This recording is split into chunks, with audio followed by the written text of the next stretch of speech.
for 2024, which have just been released, show the numbers have gone down by 7% from the year before, when alcohol deaths hit a 15-year high.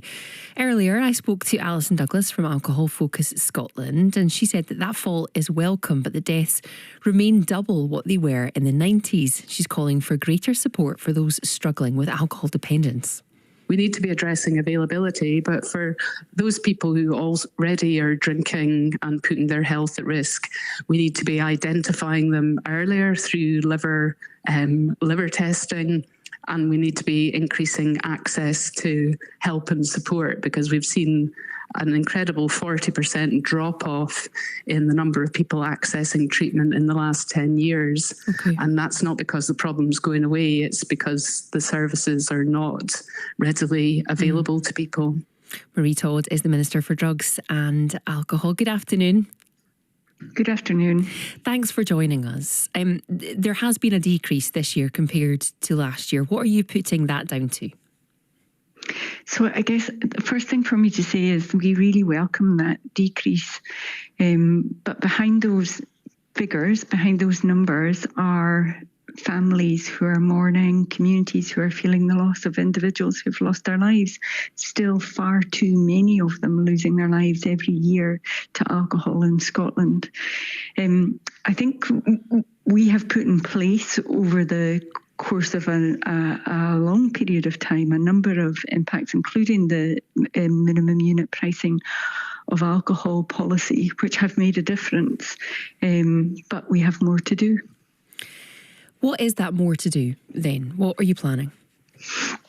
So I think the World Health Organization are very clear that what we need to do is look at the availability of alcohol. So that would be around the licensing, look at the attractiveness. So we've done a study on the advertising of alcohol, and we're considering what next steps should be, and also affordability. So the cost of alcohol, I think over the course of decades, the cost of alcohol relative to income has come down substantially, and there's been big cultural shifts in how much people drink at home and how easily accessible alcohol is in our communities. So we need to think about all of these factors.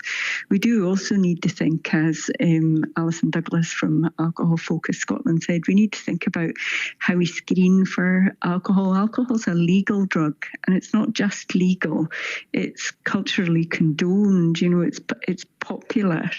And we need to think how we encourage people to consider that they might be drinking at unhealthy levels, at levels that are going to harm their health.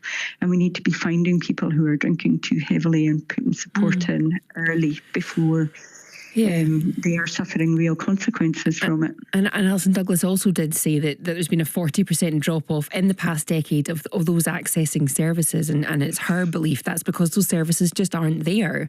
What are you going to do to put more services back into the community? So over the course of the national mission, we've really focused on improving the quality of drug and alcohol services using the MAT standards. Next year, when we bring out our drug and alcohol strategy, we're considering widening those MAT standards to cover all drugs and alcohol as well. We think they're good principles to work to if you want to deliver a high quality service. We've also worked really hard to increase access to things like residential rehabilitation. We've increased the capacity, the number of beds in the sector, and we've increased the number of funded places. We do need to, as I said, things for alcohol is different from other drugs in that it's legal and it's culturally condoned.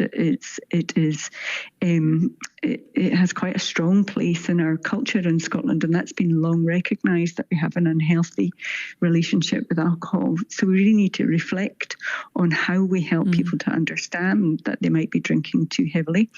We'll be refining our alcohol brief intervention offering and trying to join that up with treatment pathways to make sure that wherever people are, we can identify them and help them to get into support. Can I just ask you a couple of things? And they're all suggestions that have been made by Alison Douglas and others, just to see if it's something the government is considering or would accept it's something it wants to do. So, for example, putting a warning label on alcohol similar to that we see on cigarette packets, warning about the health risks. Is that something the government would consider?